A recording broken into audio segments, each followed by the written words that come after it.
What's up, guys, and welcome back to Beyond the Void Horror Podcast. My name is Alex, and today we're going to be finishing up Netflix's horror trilogy, Fear Street, with a spoiler-free review of Fear Street Part 3, 1666.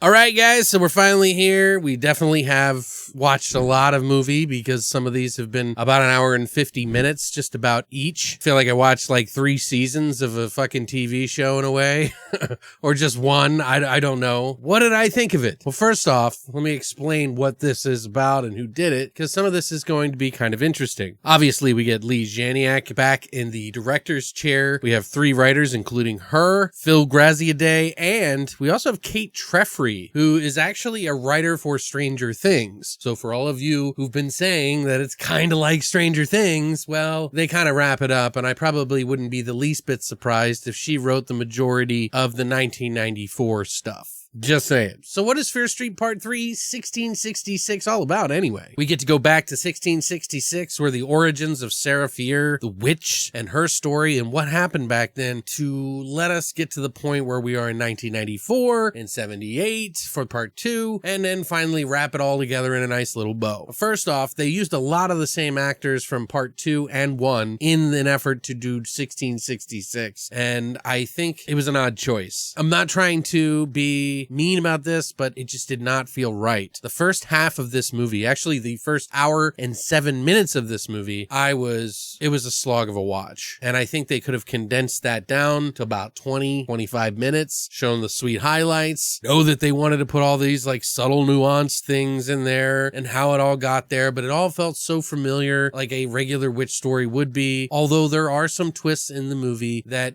do change it up a little bit, which I do admire and I do like. Now, the second half of this movie, where they wrap it all up and it all comes together, I don't want to spoil anything, but of course you knew that it was going to wrap all of these stories together. So we're obviously back in the main premise of 1994, where everything's come to a head, and we used all this back filter from 78 and 1666 to kind of get to that point. The second half, or the last 40 minutes of this movie, was pretty fun. I have to admit, I did enjoy some of the things that happened in here. But again, the slog of a watch that we're watching in a period piece, which is really not my thing to begin with. That's no fault of the movie itself, but the acting in this is a little rough. And I think using some of the same characters from the other movies kind of distracts from the storytelling, because you're kind of used to these characters from 78 and from 94, that it kind of like disassociates you. Kind of like when you see your favorite comedian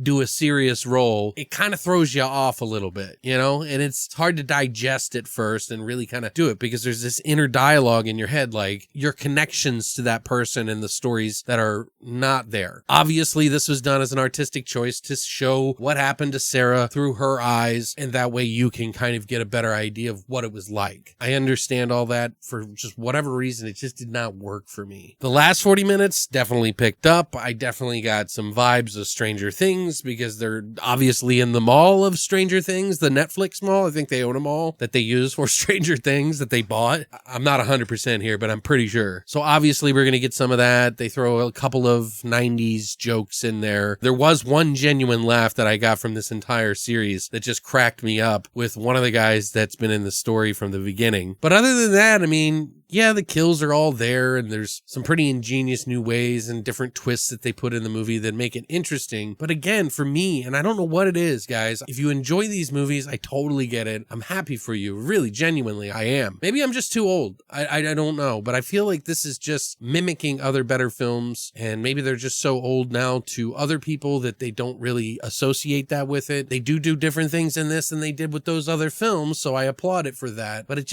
doesn't feel like a franchise for me. I would love to see what they do in the future. I will definitely check it out, of course. I'm sure there's got to be other stories that maybe aren't as complex, and maybe they'll just do one-off like movies where they're an hour and 50 minutes where they do a single story and it's just kind of sweet and to the point. For me, this entire, I keep calling it a show because I feel like it is a show. It feels like it's shot in the format of a TV show with the acting, with the budget.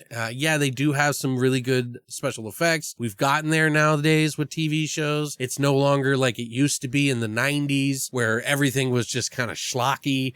This is actually done pretty well. You know, some of the acting is decent. It's meant for a mainstream audience. So the acting here is to have a higher expectation because it's a little bit more mainstream. And because of that, I think it kind of falls short a little bit, you know? I just found like the first hour to be very unnecessary. And I really feel like, you know, this whole franchise could have benefited from a shorter movie, or just put it in a show format and let everybody digest it as a, you know, a single season of this show, and then maybe do a different story for another season, kind of like American Horror Story does. These are just my opinions, guys. Like, I am not a filmmaker. I just watch a lot of films, and all I can do is describe why I do not like a certain thing. And I give credit to them for doing something new and youthful and kind of fun and dark and fucked up. But everything just kind of felt like, I don't know, like, see, we did it. We did it. Instead of me being excited about it, I just felt like it kind of left me out. And maybe that's just because, like I said,